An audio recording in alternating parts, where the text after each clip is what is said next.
Hello students, last கிளாஸில் நாம் இந்த 10ஆம் வகுப்பு சமச்சீர் மாணவர்களுக்கான வேதியியல் பாடத்தில் வந்துட்டு எளிய முறையில் இந்த பாடங்களை படிக்கக்கூடிய சில குறிப்புகளை வந்து நம்ம விவரித்து சொல்லிட்டு இருந்தோம். So the very important and very shortcut மெத்தடில் வந்துட்டு எப்படி இந்த எஸ்எஸ்எல்சி எக்ஸாமினேஷனுக்கு வந்து இந்த கெமிஸ்ட்ரி லெசன் இன் சயின்ஸில் வந்து நம்ம எப்படி டெவலப் பண்ணிக்கலாம் அப்படிங்கிறத பார்த்தோம். அதில் குறிப்பெடுத்தல் அப்படிங்கிறதுல ஃபஸ்ட்டு கிளாஸ் நம்ம முடிச்சிட்டோம். அதில் வந்து இன்ட்ரடக்ஷன் பார்ட், பீரியாடிக் கிளாசிஃபிகேஷன்ஸ், அதாவது பீரியாடிக் டேபிள், அதனுடைய அதனுடைய ஃபியூச்சர்ஸ், தென் அதனுடைய ப்ராப்பர்ட்டிஸ், இதெல்லாம் நம்ம படிச்சிட்டோம். அதாவது அதனுடைய இன்ட்ரடக்ஷன் பார்ட்டு, ஆவர்த்தன விதி, ஆவர்த்தன அட்டவணை, அதனுடைய சிறப்பு அம்சங்கள் மற்றும் அதனுடைய பண்புகள் ஆகியவற்றை நாம் பார்த்துட்டோம்.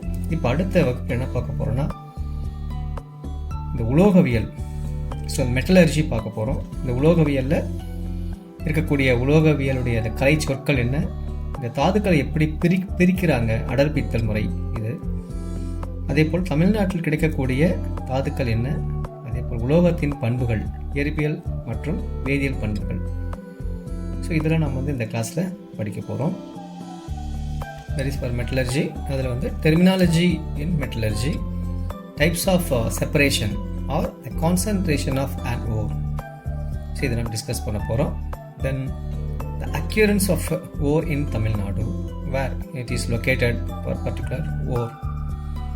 ஸோ இதை நம்ம வந்து இந்த கிளாஸில் டிஸ்கஸ் பண்ணுவோம். the properties of metals, so இந்த மெட்டல்ஸ்குரிய ப்ராப்பர்ட்டிஸ் என்ன, எஸ்பெஷலி ஃபிசிக்கல் அண்ட் கெமிக்கல் ப்ராப்பர்ட்டிஸை பற்றி இந்த கிளாஸில் நம்ம டிஸ்கஸ் பண்ண போகிறோம். Now the second class we are going to discuss உலோகவியல், அதாவது மெட்டலர்ஜி. இந்த மெட்டலர்ஜி அப்படின்னு சொன்னால் ஹியூமன் லைஃப் அப்படின்னு சொல்லுவோம். இந்த human life is associated with the various metals. மனிதனுடைய வாழ்வில் பல வகையான உலோகங்கள் வந்து நமக்கு எப்பயுமே ஒரு லிங்க், ஒரு தொடர்பு எப்பயுமே நமக்கு இருக்கும், ஒரு ரிலேஷன்ஷிப்போட தான் எப்பயுமே இருக்கும் இந்த உலோகங்கள். ஸோ அதனால் நம்ம நிறைய உலோகங்களை வந்து நம்ம utmost we are using the metals day to day life or day to day activities. நம்ம வாழ்க்கையில் வந்து அன்றாட வாழ்க்கையில் நாம் நிறைய உலோகங்களை வந்து நம்ம பயன்படுத்திக்கிட்டே இருக்கோம். நமக்கே தெரியாமல் நிறைய உலோகங்களை பயன்படுத்துகிறோம். அதில் முக்கியமாக sodium, potassium, calcium, iron etcetera, இது போன்ற உலோகங்கள் மனிதனுடைய வாழ்வாதாரத்துக்கு, அதாவது ஹியூமன் பாடி நம்ம சொல்லுவோம் இல்லைங்களா, அந்த ஹியூமன் பாடிக்கு அவசியமான மிக முக்கியமான உலோகங்கள் இதெல்லாம். It's very important. At most we have some metals like this அப்படின்னு சொல்லலாம். பட் இந்த மெட்டல்ஸில் டிஃபிஷியன்சி, எஃபிஷியன்சி ரெண்டுமே ப்ராப்ளம் தான். குறைபாடுகள் வந்தாலும் இல்லை அதிகமாக போனாலுமே பிரச்சனை தான். So the metals has affected the metabolic activities. நம்முடைய வளர்ச்சிதை மாற்றம் அப்படின்னு சொல்லக்கூடிய ஹியூமனுடைய ஹெல்த்தை வந்து அது பாதிக்கும். திஸ் காஸ் டிசீசஸ், உடல் உபாதைகளை வந்து அது உருவாக்கிவிடும். அதனால் உலோகங்கள் அப்படிங்கிறது மனிதனுடைய வாழ்க்கையில் ரொம்ப ஒரு முக்கியமான ஒரு பங்கு வகிக்கக்கூடியதாக இருக்கிறது. Then metal play a vital role in our life. இந்த உலோகங்களானது நம்முடைய வாழ்க்கையில் ஒரு மிக மிக முக்கிய பங்கை வகிக்கிறது அப்படிங்கிறது மட்டும் நமக்கு தெளிவாக தெரியுது. ஸோ அந்த மாதிரி இருக்கக்கூடிய இந்த உலோகங்களை பற்றி நாம் இங்கே டிஸ்கஸ் பண்ண போகிறோம். That is how metal are obtained from various source by the process of metallurgy. இந்த உலோகவியல் அப்படிங்கிற இந்த ப்ராசஸில் இருந்து எப்படி வந்து மெட்டலை வந்து நாம் செப்பரேட் பண்ண போகிறோம், அல்லது மெட்டலை வந்து ப்ரிப்பேர் பண்ண போகிறோம், அல்லது மேனுஃபேக்சர் பண்ண போகிறோம் அப்படின்னு நம்ம டிஸ்கஸ் பண்ண போகிறோம் இந்த லெசனில். So the metal are obtained by metallurgy.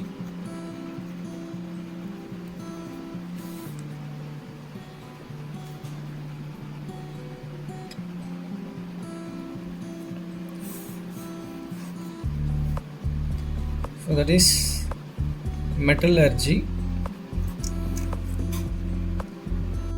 So மெட்டலர்ஜியில் இப்போது நம்ம சம் டெஃபினேஷன்ஸ், மெட்டலர்ஜினா என்ன அப்படிங்கிறத நம்ம படிக்கணும். இந்த மெட்டலர்ஜி அப்படிங்கிறது it is a science of extracting metals from their ore. அதாவது உலோகங்களை அதன் தாதுவிலிருந்து பிரித்தெடுக்கக்கூடிய முறை. இதுதான் இந்த உலோகவியல் அப்படின்னு நம்ம சொல்லக்கூடியது. முக்கியமாக first thing extraction. So extracting metals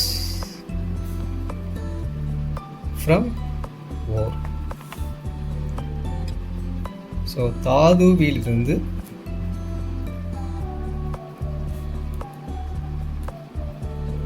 உலோகங்களை பிரித்தல். அடுத்து and it is modifying the metals into the alloys for various uses. நம்ம என்ன பண்ணுறோன்னா,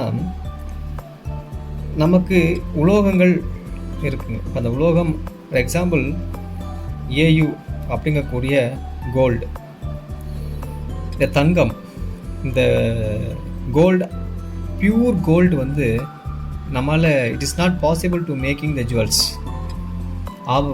இந்த ஆபரணங்களை வந்து நம்மளால் தயாரிக்க முடியாது சுத்தமான தங்கத்தை வைத்து, சொக்கத்தங்கம் அப்படின்னு சொல்லுவோம். அப்போ இதில் வந்து நம்ம காப்பர் போன்ற சில மாசுக்களை வந்து நம்ம சேர்க்கணும். மற்ற உலோகங்களை இந்த உலோகத்துடன் நம்ம சேர்க்கணும். அப்போ இதுக்கு ஒரு பேர், இதுக்கு என்ன பேர் அப்படின்னா தட் இஸ் ஃபார் அல்லாய்ஸ். ஏன் அல்லாய்ஸ்? we are modifying the metals. நாம் அந்த உலோகங்களை நம்ம தேவைக்காக சில மாற்றங்களை ஏற்படுத்துகிறோம், உலோக கலவைகளாக மாற்றோம். அப்போது இது எப்படி அப்படின்னா based on their physical and chemical properties.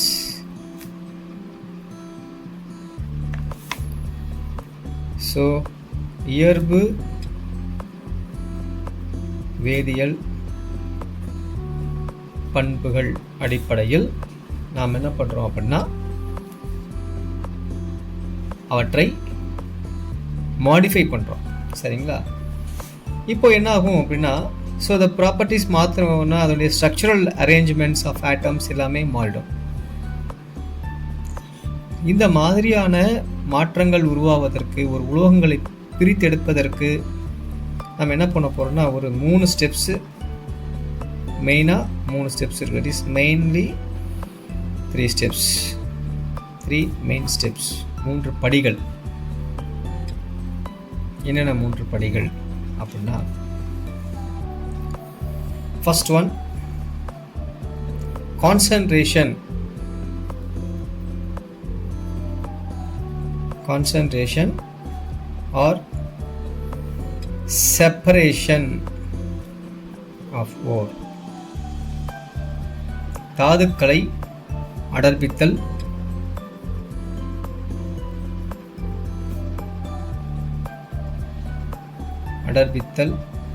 அல்லது மாசுக்களை நீக்குதல். ஸோ இதுதான் ஃபர்ஸ்ட் ஸ்டெப். ஸோ இந்த தாதுக்கள் அடர்ப்பித்தல் அப்படிங்கிறது வந்து மாசுக்களை நீக்கக்கூடிய மெத்தட் தான் இந்த தாதுக்களை அடர்ப்பித்தல் முறையானது. இந்த கான்சன்ட்ரேஷன் அப்படிங்கிறது we are using to separate or remove the unwanted impurities. Second one, production of the metal.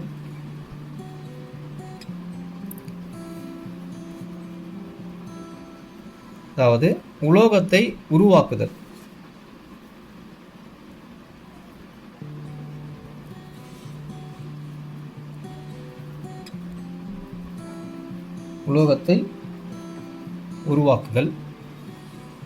இந்த இதில் நம்ம என்ன பண்ண போகிறாங்கன்னு பார்த்தீங்கன்னா, இந்த தாதுக்கள் அதிலிருந்து நம்ம இந்த உலோகத்தை மட்டும் தனியாக பிரித்து நம்ம எடுக்க போகிறோம். சரிங்களா? இந்த ஓர்லேருந்து இந்த மெட்டலை வந்து நம்ம செப்பரேட் பண்ண போகிறோம். அப்போ நமக்கு ஃபைனலாக வந்து இந்த உலோகமானது நமக்கு கிடைக்கும். ஸோ அதான் அதோடைய இம்பார்ட்டன்ட். ஸோ மோட்டிவே தான். அடுத்து தேர்ட் ஸ்டெப் ஒன்றுமே இல்லைங்க, ஃபைனல் ஸ்டெப் இதுதான். அதாவது refining of metals. Refining of the metal, அதாவது உலோகத்தை தூய்மையாக்குதல்.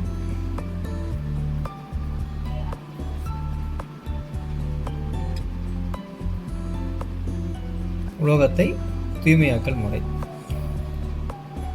ஸோ இது very simple. That is for purity, the purification. So purification method அப்படின்னு சொல்லலாம். ஸோ இந்த 3 முறையில் தான் இப்போ நாம் என்ன பண்ண போகிறோன்னா, ஒரு உலோகத்தை அதன் தாதியிலிருந்து நம்ம பிரிக்க போகிறோம். ஸோ இந்த பேசிஸில் வந்து டெர்மினாலஜி இன் மெட்டலர்ஜி நம்ம டிஸ்கஸ் பண்ண போகிறோம். உலோகவியலில் உள்ள கலை சொற்கள். ஸோ முக்கியமான கலை சொற்கள் அது என்னென்ன நான் சொல்லிடுறேன் உங்களுக்கு. இஸ் பாயிண்ட் பண்ணிட்டீங்கன்னா அதுக்கப்புறம் 1 by 1 நம்ம டிஸ்கஸ் பண்ண ஈஸியாக இருக்கும். இஸ் 1, 2, 3, 4, 5, 6, 7. ஸோ மொத்தம் 7 கலை சொற்கள் நம்ம பயன்படுத்த போகிறோம். அது என்னென்ன அப்படின்னா, 1 கனிமங்கள்.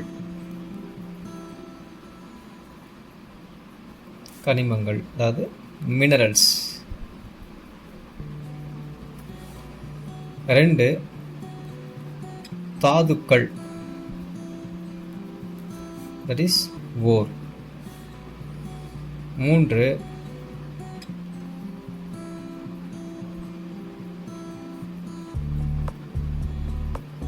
சுரங்க உற்பத்தி, that is mining.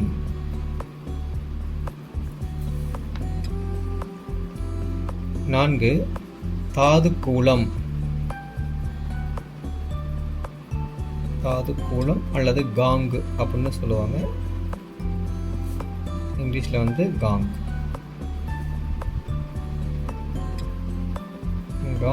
R matrix. அடுத்து 5வது வந்து இலக்கி,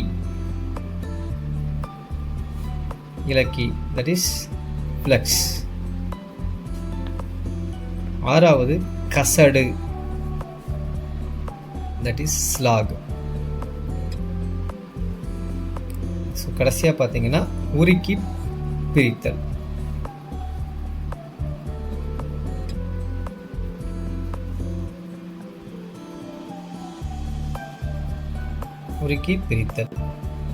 that is for smelting. So இவ்வளோதாங்க. இந்த 7 ஸ்டெப்ஸ் தான் வந்து நாம் டிஸ்கஸ் பண்ணணும். கனிமங்கள், அதாவது மினரல்ஸ்னால் என்ன, ஓர்ஸ்னால் என்ன, மைனிங்னா என்ன, காங்னா என்ன, ஃப்ளெக்ஸ், ஸ்லாக் அண்ட் ஸ்மெல்டிங். இதை பற்றி நம்ம டிஸ்கஸ் பண்ணிட்டோமாவே. So we should understand first thing. இதெல்லாமே நம்ம வந்து முக்கியமாக கண்டிப்பாக தெரிஞ்சுக்கணும். மெட்டலர்ஜி அப்படிங்கக்கூடிய ஒரு பெரிய பிரிவு, அது அறிவியல் வேதியியல் துறையில் மிகப்பெரிய பிரிவு இந்த மெட்டலர்ஜி. உலோகவியலுடைய அந்த டெர்மினாலஜிஸ் வந்து ரொம்ப இம்பார்ட்டன்ட். ஸோ இதில் வந்து மினரல்ஸ் அப்படின்னு சொல்லக்கூடியது என்ன, ஸோ 1 by 1 நம்ம படிப்போம். ஸோ த ஃபர்ஸ்ட் பாயிண்ட்,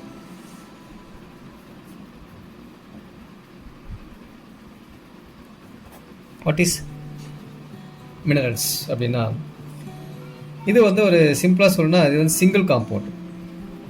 சரிங்களா, சிம்பிள் சொல்லணும்னா சிங்கிள் காம்பவுண்ட் அப்படின்னு சொல்லுவோம். இந்த சிங்கிள் காம்பவுண்டு அப்படின்னு சொல்லிட்டா ஓகே, சிங்கிள் காம்பவுண்டாக மட்டும்தான் இருக்கும் அப்படின்னா கிடையாது, காம்ப்ளெக்ஸாகவும் இருக்கும். ஒரு மிக்சர், திஸ் காம்ப்ளெக்ஸ் அப்படின்னா mixture, this complex mixture of various compound. அப்போ மெட்டல்ஸ் வந்து நமக்கு தனிமையாக கிடைக்கலாம் அல்லது உலோக கலவைகளாக நமக்கு கிடைக்கும். அப்போ உலோகம் தனிமையில் கிடைக்கலாம், கலவையாக கிடைக்கலாம். எங்கே கிடைக்குது? That is minerals. எல்லா இடத்துலையும் கிடைக்கக்கூடியதான் மினரல்ஸ். பூமிக்கடியில் நம்ம பூமி தோணுனா பூமியில் மேலே பக்கம் சர்ஃபேஸ் அல்லது ஒரு பர்டிகுலர் டிஸ்டன்ஸ் நம்ம வந்து அதை மைனிங் பண்ண நம்ம கிடைக்கக்கூடியது எல்லாமே மினரல்ஸ் தான். அப்போ மினரல்ஸ் அப்படிங்கிறது வந்து ஆல் கைண்ட்ஸ் ஆஃப் காம்பவுண்ட்ஸ் அப்படின்னு சொல்லிடலாம் சிம்பிளா. ஓகே, அடுத்து தாதுக்கள். தட் இஸ் ஓர். அப்போ இது என்ன அப்படின்னா, இந்த தாதுக்கள் அப்படிங்கிறது வந்துட்டு அதாவது மினரல்ஸ் அப்படின்னு சொல்லக்கூடியது எல்லாமே மினரல்ஸ் தான். ஆனால் எல்லாமே தாதுக்கள் அல்ல. All ores are minerals, but not all minerals are ore. அனைத்து தாதுக்களும் கனிமங்கள், ஆனால் அனைத்து கனிமங்களும் தாதுக்கள் அல்ல. அவ்வளோதான் விஷயங்க. எந்த ஒரு கனிமம்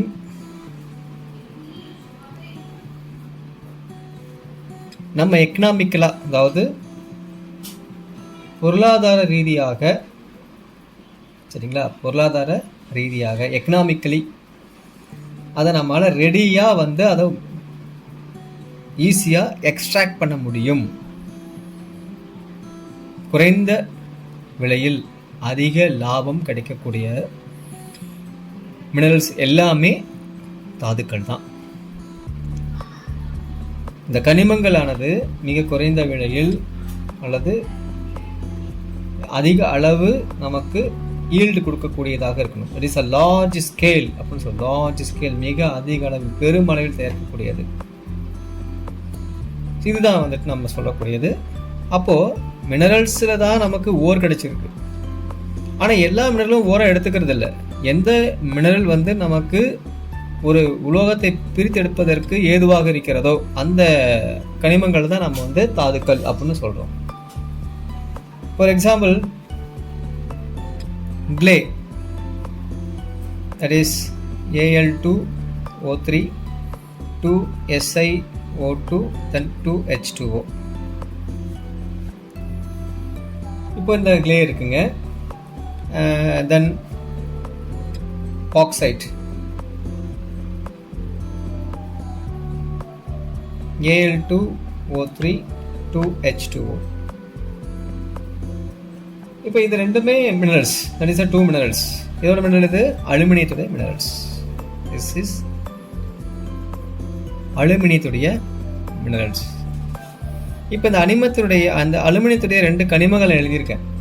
இப்போ இந்த ரெண்டு கனிமங்களில் எந்த கனிமத்தை நம்ம பயன்படுத்தினா ப்ராஃபிட்டபிளி எக்ஸ்ட்ராக்டட் ஆஃப் அலுமினியம் அப்படின்னு நம்ம பார்க்கணும்.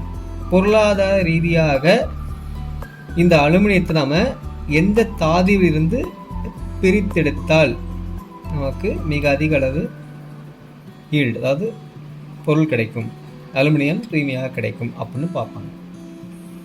அப்படி பார்க்கும்போது இந்த பாக்சைட் அப்படிங்கிறது தான் நமக்கு மிக ஈஸியாக, மிக எளிமையாக அல்லது எக்கனாமிக்கலி நமக்கு வெல்த்தியாக கிடைக்கக்கூடியது வந்து இந்த பாக்சைட் அப்படிங்கக்கூடிய தாதுக்கள் தான்.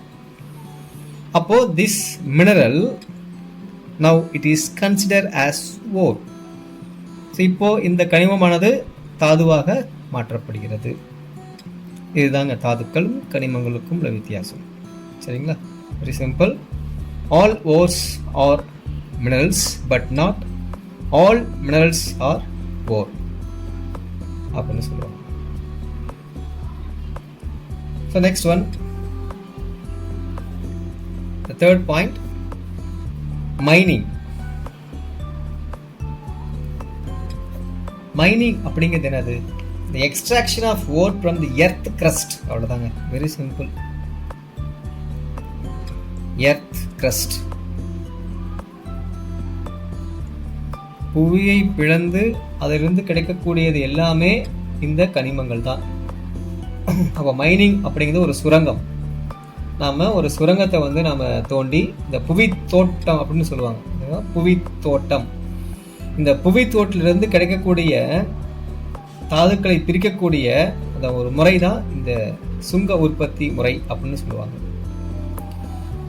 So that metals are extracted from the earth crust, or the process of extracting the ore from the earth crust is called mining அப்படின்னு சொல்லலாம். So earth crust.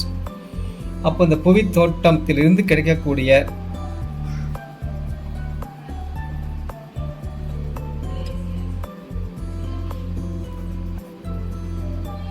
இதுதான் வந்து எர்த் crustலேருந்து, அதாவது சுரங்க உற்பத்தி அப்படின்னு சொல்லுவாங்க.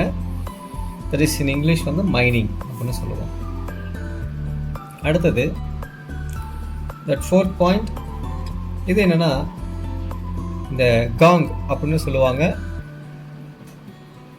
இந்த இடத்துல இந்த தாது கூலம் அல்லது காங் அப்படிங்கக்கூடியது காங் அண்ட் மேட்ரிக்ஸ் அப்படிங்கிறது என்னன்னா, இப்போ நம்ம உலோகங்களை வந்து நம்ம பிரித்து எடுக்க போகிறோம். அந்த உலோகத்தில் இருக்கக்கூடிய இந்த மண், சாண்ட் சொல்லுவாங்களா, அதே இப்போ ராக் மெட்டீரியல்ஸ், பாறை தூள் அப்படின்னு சொல்லுவோம். இதெல்லாம் ஒரு மாசுவாக இருக்கும். It is for impurities. அதனால தான் இது வந்து நம்ம தாது கூலம் அப்படின்னு சொல்கிறது. சரிங்களா? It is very simple. என்ன சொல்லலாம்னா இது வந்து ராக்கி இம்ப்யூரிட்டி சொல்லலாம். ராக்கி இம்ப்யூரிட்டிஸ். அப்போ இந்த ராக்கி இம்ப்யூரிட்டிஸ், மண், இந்த பாறை போன்ற துகள்கள் எல்லாமே அந்த உலோகத்து மேலே படிஞ்சிருக்கும். இதை வந்து நம்ம தனியாக பிரிப்போம். அது பிரிக்கும் போது நமக்கு கிடைக்கக்கூடியது அந்த காங் அப்படின்னு சொல்கிறோம். சரிங்களா? காங் அல்லது தாது குலம், இட் இஸ் மேட்ரிக்ஸ் அப்படின்னு சொல்கிறோம். ஸோ அந்த 5th பாயிண்ட் என்னென்னா இலக்கி, இட் இஸ் ஃப்ளக்ஸ்.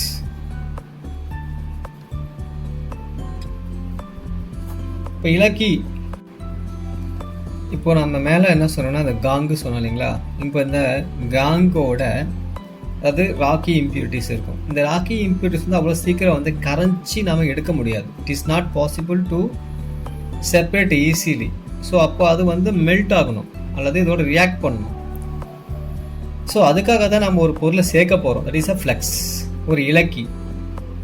இதோட வேலை என்னென்னா, இந்த கரையாத வினைபுரியாத இந்த காங்கோடன் இந்த இலக்கி நம்ம சேர்க்குறோம். அப்போ இங்கே இலக்கியாக நம்ம சேர்க்கக்கூடிய அந்த பொருள் என்ன பண்ணும் அப்படின்னா, அந்த காங் மெட்டீரியலோட அது ரியாக்ட் பண்ணும். ரியாக்ட் பண்ணி அது ஒரு மாதிரி ஃபியூஸ் ஆகிடும். அதாவது கலந்து ஒரு குறிப்பிட்ட வெப்பநிலையில் வந்து அது என்ன பண்ணுவோம்னா ஒரு அழுக்கு, அதாவது இம்ப்யூரிட்டியாக நம்ம தேவையில்லை மாசுக்களாக வெளியே நம்ம நீக்கிடலாம். So it is a substance.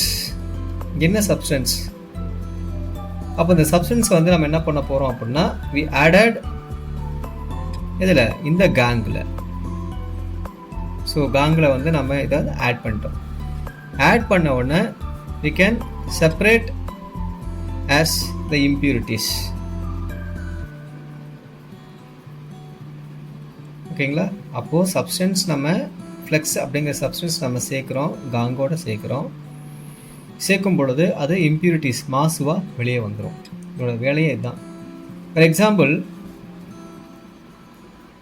Example பாருங்கள், கால்சியம் ஆக்சைடு.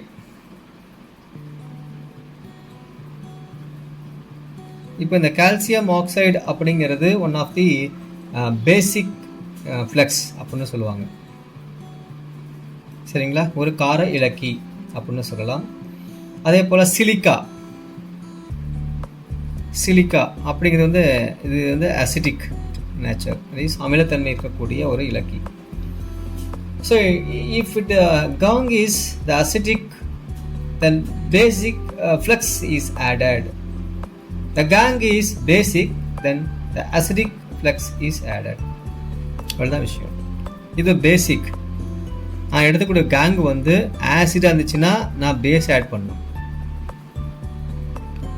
இந்த கேங்கு வந்துட்டு பேஸாக இருக்குது அப்படின்னா ஆசிட் ஆட் பண்ணணும். அவ்வளோதான்.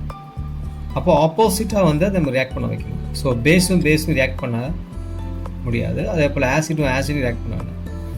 அப்போ கேங்கு வந்து பேஸாக இருந்துச்சுன்னா ஆசிடை போட்டு நம்ம இலக்கி கொண்டு வந்துடணும் இம்ப்யூரிட்டியாக.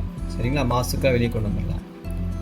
இல்லை இந்த கேங்குங்கிறது வந்து அசிட்டிக்காக இருக்குது அப்படின்னா பேசிக் சப்ஸ்டன்ஸ் ஆஃப் அந்த ஃப்ளக்ஸை போட்டு நம்ம ரியாக்ட் பண்ணி அதை ஒரு டெம்பரேச்சரில் வந்து கொண்டு வந்துடலாம், அதாவது இம்பியூரிட்டியாக வெளியே எடுத்துடலாம். ஸோ இதுதான் இந்த ஃப்ளக்ஸ் ஸ்டடீஸ் இலக்கியுடைய முக்கியமான வேலை.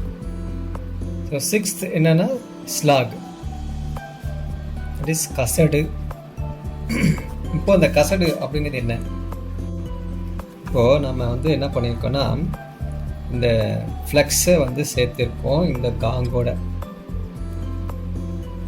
சரிங்களா? இந்த காங்கும் ஃப்ளக்ஸும் நம்ம சேர்த்திருக்கோம். சேர்த்தின உடனே ரெண்டுமே வினை புரிந்து ஒரு குறிப்பிட்ட வெப்பநிலை வந்து நமக்கு உருகிய நிலையில் நமக்கு கிடைக்கக்கூடிய ஒரு பொருள் தான் இந்த ஸ்லாக். இதுக்கு முன்னாடி நான் சொன்ன இம்பியூரிட்டி மாசுன்னு சொன்னீங்களா, அதுதான் இந்த ஸ்லாக்ங்கிறது, வேறு ஒன்றுமே இல்லை. ஸோ என்னன்னா இது வந்து ஒரு fusible product. It is a fusible, உருகிய நிலையில் இருக்கக்கூடிய விளைபொருள். It is a fusible product. When it is formed, the flux is reacted with the gong, so finally you get slag. இது வந்து எதுக்காகனா during the extraction of metal, இது எல்லாமே மெட்டலை வந்து நம்ம, அதாவது உலோகத்தை நம்ம பிரித்து எடுக்கும் போது நடக்கக்கூடிய நிகழ்வுகள் தான் இதெல்லாமே. ஓகேங்களா? ஸோ அடுத்தது, ஸோ 7th பாயிண்ட், இது வந்து என்னன்னா ஸ்மெல்டிங், அதாவது உருக்கி பிரித்தல்.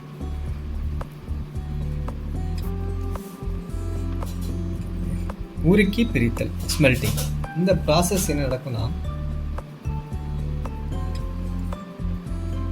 தட் ரெடியூசிங் ப்ராசஸ் ஆக்சுவலாக இந்த roasted metallic oxide from the metal in the molten condition. இதுதான் விஷயம்.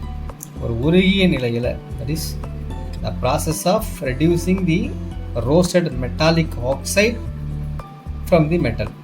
இப்போ மெட்டல் இருக்கு இல்லைங்களா, மெட்டல் அதை வந்து இந்த மெட்டாலிக் ஆக்சைடாக அது மாறி போயிடும். இதுதான் இங்கே நடக்கக்கூடிய முறை.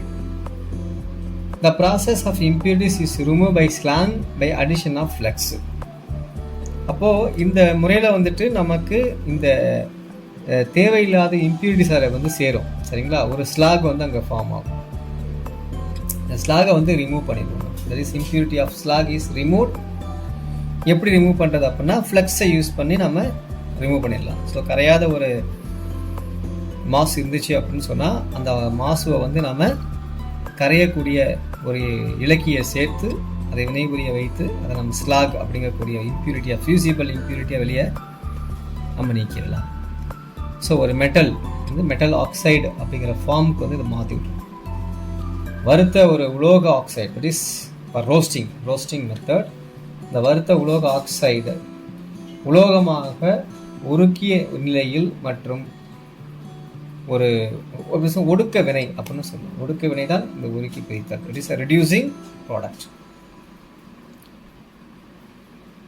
ஸோ இதில் வந்து இந்த காங் அப்படின்னு நம்ம சொல்லக்கூடிய இந்த இம்பியூரிட்டி இருக்கு இல்லைங்களா, மாசுக்கள், அதை வந்து நம்ம இலக்கிய சேர்த்து கசடாக வெளியேற்றப்படும்.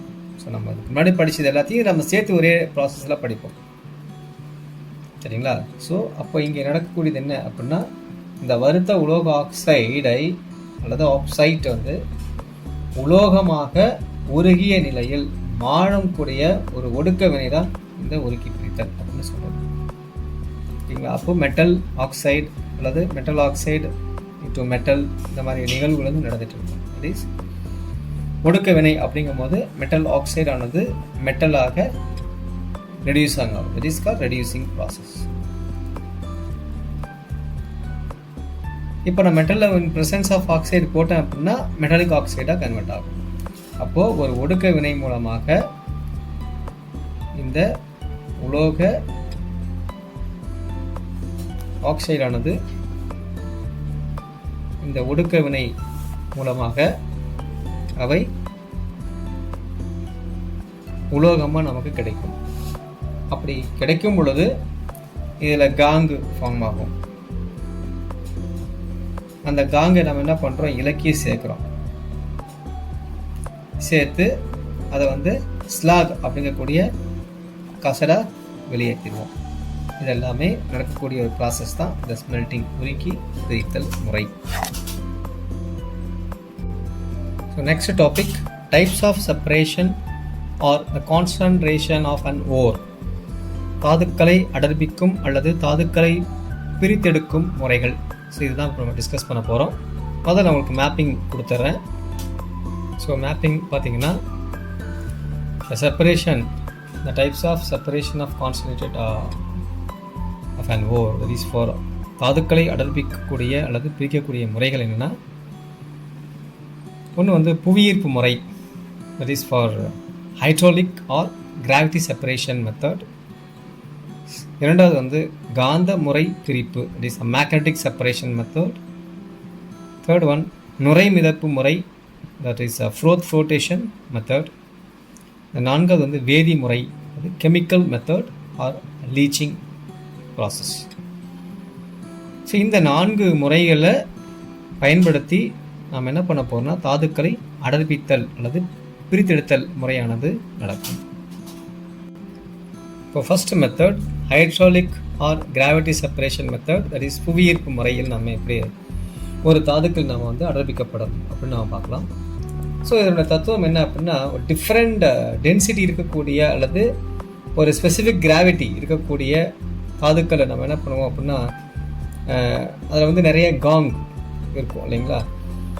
அதில் மெயினாக it is a principle that behind this method. இதனுடைய பிரின்சிபிள் என்னென்னா, இந்த ஆக்சைடு ஓர், சரிங்களா, ஆக்சைடு ஓர்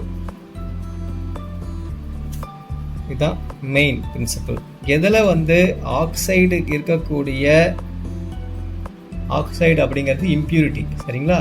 அதாவது ஆக்சைடு அப்படிங்கக்கூடிய மாசு இருக்கக்கூடிய தாதுக்கள், அதை இந்த புவியீர்ப்பு முறை மூலமாகத்தான் நம்ம பியூரிஃபை பண்ண முடியும் அப்படின்னு சொல்கிறாங்க. Purified means that is first method, concentrate மெத்தடை பண்ண முடியும் அப்படின்னு சொல்கிறாங்க. The difference in the density or the specific gravity of the ore, the gong, is a main principle behind this method. அப்போ நம்ம 2 பொருளை தூக்கி போடுறோம். அது ஒரு பொருள் வந்து மிக எளிமையாகவும் மிக வேகமாகவும் பூமி வந்து அடையுது, சீக்கிரம் வந்து கீழே வந்துடுது ஃப்ளோட் ஆகிட்டு. அதில் இருக்கக்கூடிய இன்னொரு பொருள் வந்து மிக மெதுவாக ஸ்லோவாக வருது அப்படிங்கும் போது, ஸோ நம்ம இந்த மெத்தடை பயன்படுத்தலாம். தட் இஸ் புவியீர்ப்பு முறையை நம்ம பயன்படுத்தலாம். ஏன்னா வித்தியாசமான பண்புகள் அதுக்கு இருக்குது அப்படின்னு தெரிஞ்சிட்டோம். இப்போது நம்ம சிம்பிளாக சொல்லலாம். இப்படி ஸ்டெப்ஸ் இருக்கு பாருங்கள். இப்போ அந்த இடத்துல வந்து அந்த தாது என்ன பண்ணுறேன், இங்கே நான் ட்ரா பண்ண போகிறேன். ஃபோர்ஸாக நம்ம ட்ரா பண்ணுறோம், ஓகேங்களா. இப்போ வந்து இந்த தாது வந்து ஃபோர்ஸாக வந்து இங்கே ட்ராப் ஆகணும். So we can collect from here. இப்போது ஆக்சைடு ஓர், அதாவது ஆக்சைடு இருக்கக்கூடிய, அதாவது இம்பியூரிட்டியாக இருக்கக்கூடிய தாதுக்கள் எடுத்துக்கணும். நமக்கு இந்த மாதிரி ஒரு ஓர் எடுத்து நல்லா பவுடர், நல்லா தூளாக்கணும். நல்லா தூளாக்க செய்து அதை நம்ம என்ன பண்ணுவோம் அப்படின்னா, இந்த மாதிரி ஒரு செட்டப் பண்ணி ஒரு இமேஜ் பண்ணிக்கோங்க. அப்படி அதிர்வடையக்கூடிய ஒரு சாய்தளம் இது இங்கே நம்ம கொட்டுறோம். அப்படி அப்போது கொட்டிட்டு வாட்டரை வந்து நம்ம ஃபோர்ஸாக நம்ம அடிக்கிறோம். அதில் வாட்டரை, அது நீரை வந்து வேகமாக அதில் பீச் அடிக்க வரும்னு வச்சுக்கோங்களேன். அப்போ என்ன ஆகும்னா, அடர்த்தி அதிகமாக இருக்கக்கூடிய அந்த தாது துகள்கள் இருக்கு இல்லைங்களா, that is a dense of ore particle என்ன பண்ணும் அப்படின்னா, இங்கேயே வந்து செட்டில் ஆகிடும். இப்போ lighted particles of that impure ore என்ன பண்ணும் அப்படின்னா, அடர்த்தி கம்மியாக இருக்கக்கூடியது, லேசாக இருக்கக்கூடிய தாது கூலங்கள் என்ன பண்ணும் அப்படின்னா, அந்த தண்ணீரால் அடிச்சுட்டு வந்து அப்படியே இங்கே வந்து செட்டில் ஆகிடும். இது போல தான் நம்ம வந்து இந்த கிராவிட்டி செப்பரேஷன் மெத்தடை பண்ணோம். அப்போ இது ஏங்க செட்டில் ஆகுது? Due to the gravitational force. அதனால தான் அது வந்து கிராவிட்டி செப்பரேஷன் மெத்தட் அப்படின்னு சொல்கிறாங்க. Very simple. So second one, காந்த முறை பிரிப்பு, that is magnetic separation method. இது வந்து ரொம்ப எளிமையான ஒரு முறை. இதோட தத்துவம் என்ன, what is the principle of this அப்படின்னு பார்த்தீங்கன்னா, காந்தத்தன்மை, that is magnetic magnetic property. இந்த உலோகத்திற்கு இந்த காந்தத்தன்மை பண்புகள் இருக்கும். அப்போ தாதுக்களுக்கு இந்த காந்தத்தன்மை இருக்கு இல்லைங்களா? அப்போ நம்ம இந்த செப்பரேஷன் பண்ணும்போது, பிரிக்கப்படும் பொழுது எதன் அடிப்படையில் அமைகிறது அப்படின்னா இந்த காந்தத்தன்மை அடிப்படையில். இஸ் அ மேக்னெட்டிக் ப்ராப்பர்ட்டியோடைய பிரின்சிபிள். அப்போ இந்த தாதுக்கள் காந்தத்தன்மை பெற்றிருந்தால் இந்த முறையை பயன்படுத்தி நாம செப்பரேஷன் மெத்தடை பண்ணிக்கலாம். ஓகேங்களா? அதாவது காந்தத்தன்மை இருக்கக்கூடிய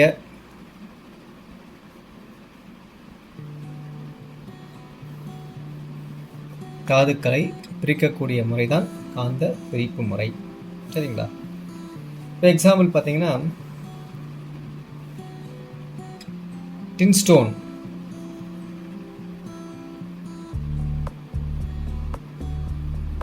டின்ஸ்டோன் அப்படிங்கிறது டின்ஸ்டோன் தட் இஸ் SnO2. இது டின் அப்படிங்கக்கூடிய உலோகத்தினுடைய ஓர். சரிங்களா? டின்னுங்கக்கூடிய ஒரு உலோகத்தினுடைய ஒரு தாள் தான் இது. இது எப்படி நம்ம சிம்பிளாக உங்களுக்கு புரிகிற மாதிரி சொல்லணும்னு வச்சுக்கோங்களேன். இந்த மாதிரி 2 உருளை இஸ் ரோலர், இந்த மாதிரி ஜாயினிங் பெல்ட் மாதிரி இருக்கும், இருக்கும் ஒரு சென்டர் பாயிண்ட். இப்போ இங்கே என்ன பண்ண போகிறோம் அப்படின்னா இந்த தாதுக்களை இங்கே கொட்ட போகிறோம். ஓகேங்களா? ஊரை நல்லா பவுடர் பண்ணிவிட்டு நம்ம இதில் இங்கே ப்ளேஸ் பண்ணியிருக்கோம். அப்போ இது வழியாக தாதுக்களானது இந்த ரோலரில் அப்படியே போயிட்டுருக்கோம். சரிங்களா? இப்போது இங்கே என்ன இருக்குது அப்படின்னா இது ஒரு மேக்னெட்டிக் ரோலர். அப்போ இங்கே நான் போட்டிருக்கக்கூடிய அந்த தாதுக்களானது இப்படியே வரும். நம்ம என்ன பண்ணுறோம், இங்கே ஒரு ட்ரே வைக்கிறேன், தள்ளி ஒரு ட்ரே வைக்கிறேன். இதில் என்ன இருக்கும் அப்படின்னா பக்கமாக இருக்கக்கூடியது என்ன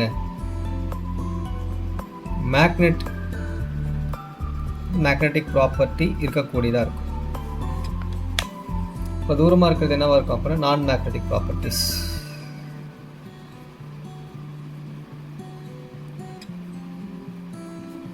அப்போ காந்தத்தன்மை வாய்ந்த பொருள்கள், அதாவது காந்தத்தன்மை இருக்கக்கூடிய பண்பு இருக்கக்கூடியதும், இங்கே காந்தத்தன்மை அற்ற பண்புள்ள தாதுக்களுடைய மாசுக்களும் விழப்போகுது.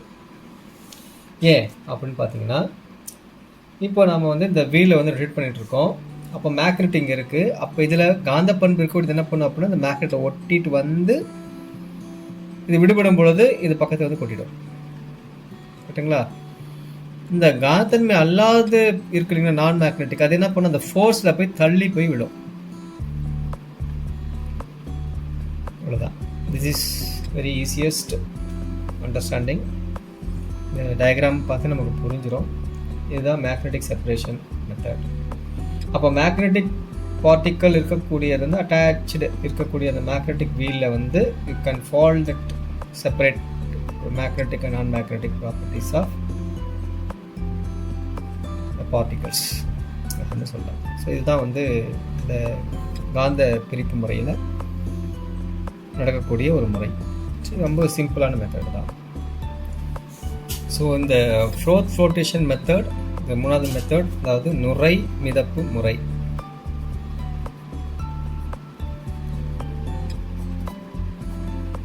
இதில் ஆக்சுவலாக அது மெட்டாபிலிட்டி of the ore of pine plus pine oil ரெண்டுத்தையும் நம்ம சேர்த்து நல்லா ஒரு ஏரேஷன் கொடுப்போம். ஏரேஷன் கொடுக்கும்போது என்ன ஆகும் பாருங்கன்னா, ஒரு சின்ன டயக்ராம் போட்டால் உங்களுக்கு புரியும். அப்படியே டயக்ராம் வச்சே பேசுவோம். இப்போ இந்த மாதிரி ஒரு காற்றூட்டம் செய்வதற்காக, தட் இஸ் ஏரேஷன்ன்றதுக்காக நாம் ஒரு செட்டப் பண்ணியிருக்கோம். இது நீர் இருக்குது, வாட்டர் ப்ளஸ் பைன் ஆயில் சேர்த்துருக்கோம். ஓகேங்களா? So pine oil. அதே போல் இதில் சல்ஃபைடு இருக்கக்கூடிய உலோகங்களை பிரித்திருக்கக்கூடியது தான் இந்த நுரை மிதப்பு முறையுடைய முக்கிய தத்துவம். ஸோ அந்த சல்ஃபைடு இருக்கக்கூடிய அந்த ஓர் இதில் போட்டிருக்கோம். அப்போ என்ன ஆகும்னு பாருங்கள், ஒரு நன்கு அழுத்தப்பட்ட காற்று, இப்போ ஏரேஷன் இங்கே கொடுக்குறோம், ஓகேங்களா, தட் இஸ் ஏரேஷன் கொடுக்குறோம். அப்போ நான் ஏரேஷன் கொடுக்கும்போது என்ன ஆகும் அப்படின்னா, இதில் ஃபோர்ஸாக கொடுக்கும்போது இங்கே வந்து இது ஃபார்ம் ஆகும், சரிங்களா, ஒரு ஃபோர்த் ஃபார்ம் ஆகும், நுரை ஃபார்ம் ஆகும். அப்போ அந்த நுரை மேலே என்ன பண்ணும் அப்படின்னா, இந்த மாதிரி டாட்டாக நிறைய வந்து ஃபார்ம் ஆகுது. என்ன அது டாட்டாக ஃபார்ம் ஆகிருக்கே அப்படின்னு பார்த்தா, அது வேறு ஒன்றும் இல்லை, சல்ஃபைடு தாதுக்கள். இதெல்லாமே சல்ஃபைடு தாதுக்கள். எப்படி இந்த சல்ஃபைடு தாதுக்கள், அதாவது அடர்வு மிக குறைவாக இருக்கக்கூடிய தாதுக்கள், is a low dense of the impurities are collected in this type of method. அப்போ தாதுவானது அதில் கலந்திருக்கக்கூடிய மாசுக்களை விட லேசான இந்த மாசுக்கள் இருக்குது அப்படின்னு சொன்னால், தாதுக்களில் இருக்கக்கூடிய தாதுவை விட அதில் இருக்கக்கூடிய மாசுக்கள் வந்து மிக லேசானதாக, அடர்வு குறைவாக இருந்தால் மட்டும்தான் இந்த முறையை பயன்படுத்தி நம்ம பிரித்தெடுக்க முடியும் மாசுக்களை, சரிங்களா. ஸோ இது ரொம்ப சிம்பிளான method. Using fine oil plus நம்ம ஓர் ஏரேஷன் கொடுக்கும்போது நமக்கு சல்ஃபேட் இருக்கக்கூடிய அந்த ஓர்லாம் மேலே வந்து தங்கிடும். இதை நம்ம ஈஸியாக எடுத்துடலாம். திருப்பி கீழே இருக்கக்கூடிய அந்த ஓரையும் தனியாக பிரித்து எடுத்துடலாம். ஸோ இதுதான் வந்து கான்சன்ட்ரேட்டடாக ஃபோர்த் ஃப்ளோட்டேஷன் மெத்தட். இப்போ இந்த வேதியியல் முறையில், அதாவது வேதி முறை அப்படின்னு சொல்லுவோம், கெமிக்கல் மெத்தடில் எப்படி நம்ம வந்து இந்த செப்பரேஷன் பண்ணுறதுன்னு பார்ப்போம். இது வந்து it's very important one, because of the pure ஸ்டேட்டில் நம்ம அந்த ஓரை வந்து நம்ம கான்சன்ட்ரேட் பண்ண போகிறோம், சரிங்களா. மிக தூய நிலையில் உள்ள தாதுக்களை அடர்விப்பதற்கு இந்த முறை பயன்படுகிறது. அப்போ தூய்மையாக இருக்கக்கூடிய அந்த மிக இம்ப்யூரி இல்லாத அந்த ஓரை நம்ம வந்து அதுலேருந்து உலோகத்தை நம்ம பிரித்து எடுக்க போகிறோம். அப்போது இந்த இருக்கக்கூடிய அந்த ஓர்ஸ் இருக்குங்களா, அது வந்து அதுக்கு தகுந்த எதோ இந்த ஓர், அதாவது இந்த தாது எதனுடன் வினைபுரியும், தகுந்த விளைபொருள் எது அப்படின்னு பார்த்துட்டு அந்த விளைபொருளுடன் இவை வினைபுரிய வேண்டும். அப்போது வினைப்படக்கூடிய பொருள்களை வைத்து நாம் இப்போ அதை கரையை செய்து நம்ம அந்த வந்து கரையாத மாசுக்களையும் கரைந்த மாசுக்களையும் தனியாக வடிகட்டி எடுக்க போகிறோம்.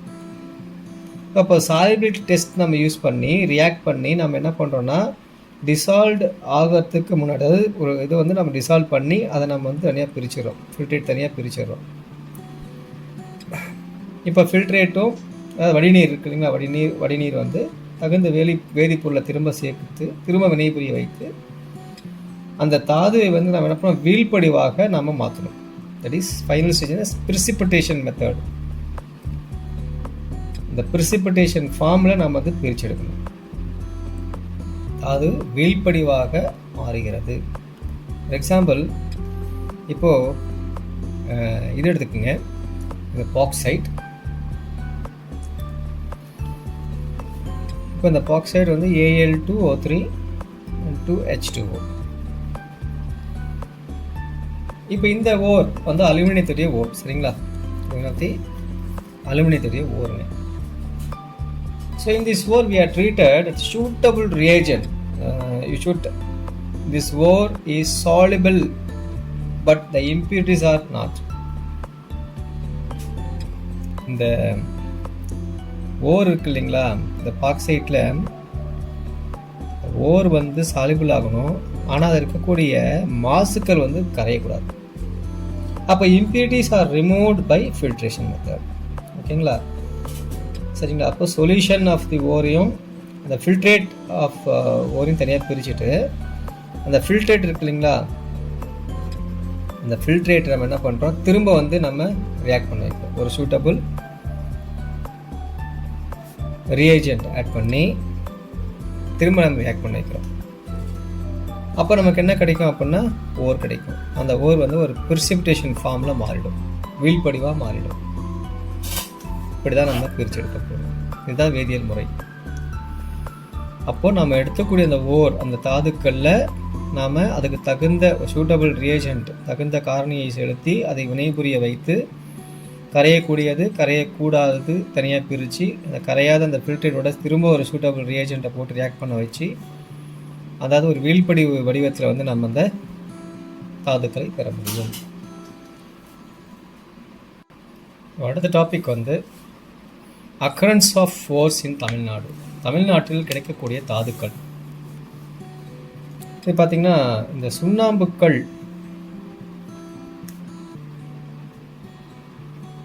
இந்த சுண்ணாம்புக்கல் இருக்கு இல்லைங்களா, இது வந்து தமிழ்நாட்டில் எங்கே கிடைக்கும் அப்படின்னு பார்த்தீங்கன்னா, சுண்ணாம்புக்கல் அப்படிங்கிறது வந்து என்னென்னா லைம்ஸ்டோன் அப்படின்னு சொல்லுவோம். ஸோ இந்த லைம்ஸ்டோன் எங்கே கிடைக்குது அப்படின்னா கோயம்புத்தூர், அதே போல் கூடலூர், தென் திண்டுக்கல். ஸோ இங்கெல்லாம் வந்துட்டு இந்த சுண்ணாம்புக்கல் வந்து அதிக அளவு கிடைக்கக்கூடிய தமிழ்நாட்டில் அதிகமாக இங்கே கிடைக்குதுங்க. கோயம்புத்தூர், கூடலூர் அண்டு திண்டுக்கல். அதே போல் ஜிப்சம், இந்த ஜிப்சம் அப்படிங்கக்கூடிய இந்த தாதுவானது அதிகமாக இந்த ஊர் எங்கே கிடைக்குன்னு பார்த்தீங்கன்னா, நம்ம தமிழ்நாட்டில் வந்து இது ஜிப்சம் வந்துட்டு இந்த திருச்சி அண்டு கோயம்புத்தூர் டிஸ்ட்ரிக்ஸ் இங்கே மட்டும் கிடைக்குங்க. ஸோ திருச்சி அண்டு கோயம்புத்தூர் டிஸ்ட்ரிக்டில் இந்த ஜிப்சம் கிடைக்கும். தென் இந்த டைட்டேனியம் மினரல்ஸ், இந்த டைட்டேனியத்துடைய கனிமங்களானது எங்கே அதிகமாக கிடைக்குன்னு பார்த்தீங்கன்னா, கன்னியாகுமரி, திருநெல்வேலி அண்டு தூத்துக்குடி இங்கே அதிகமாக கிடைக்கும். ஸோ கன்னியாகுமரி,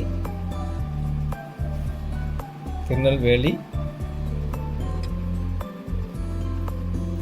தூத்துக்குடி, சரிங்களா, இங்கெல்லாம் அதிகமாக கிடைக்கும். அதே போல் இந்த குரோமைட் பார்த்திங்கன்னா இது கோயம்புத்தூர், தென் சேலம் இங்கே அதிகமாக கிடைக்கக்கூடியதாக இருக்கும். ஸோ குரோமைட் வந்து கோயம்புத்தூர்லேயும் அதே போல் சேலம் டிஸ்ட்ரிக்ட்லேயும் அதிகமாக கிடைக்கும். தென் இந்த மேக்னெட்டிக் ப்ராப்பர்ட்டி இருக்கக்கூடிய ஓர்ஸ் இதெல்லாம் எங்கே அதிகமாக கிடைக்கும் அப்படின்னா தருமபுரி, ஈரோடு, சேலம், திருவண்ணாமலை. ஸோ தருமபுரி, சேலம்,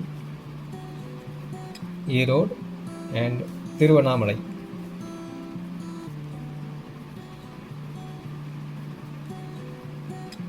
இங்கெல்லாம் அதிகமாக கிடைக்கும். ஸோ அடுத்து வந்து டங்ஸ்டன். இந்த டங்ஸ்டன் டைப் ஆஃப் ஓர்ஸ் அதிகம் எங்கே கிடைக்குன்னு பார்த்தீங்கன்னா மதுரை, அதே போல் திண்டுக்கல். இந்த திண்டுக்கல் இங்கெல்லாம் அதிகமாக கிடைக்கும். இது வந்து it is for reference the minerals resource of Tamil Nadu, it is ENVI centre மூலமாக நமக்கு கிடைச்சிது. ஸோ அந்த சென்டருக்கு வந்து ஒரு தேங்க்ஸ் சொல்லிக்கலாம். தட் இஸ் ENVIS அப்படிங்கக்கூடிய ஒரு சென்டர் மூலமாக நமக்கு இந்த இன்ஃபர்மேஷன் நமக்கு கிடைச்சிருக்கு.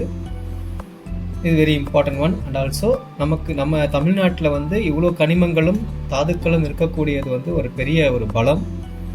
ஸோ அதுக்காக வந்து நம்ம நாட்டை வந்து நம்ம பேணி காத்து வைத்திருக்க வேண்டும். இது போன்ற ஒரு அற்புதங்கள் ஒரு அறிவியல் ரீதியாக மிக பயன்பாடு இருக்கக்கூடிய, மக்களுக்கு அதிக அளவு பயன்பாடு இருக்கக்கூடிய ஒரு தன்மை நம் தமிழ்நாட்டுக்கு இருக்கிறது அப்படிங்கிறது ஒரு பெருமை தான். Thank you students. We will meet next class.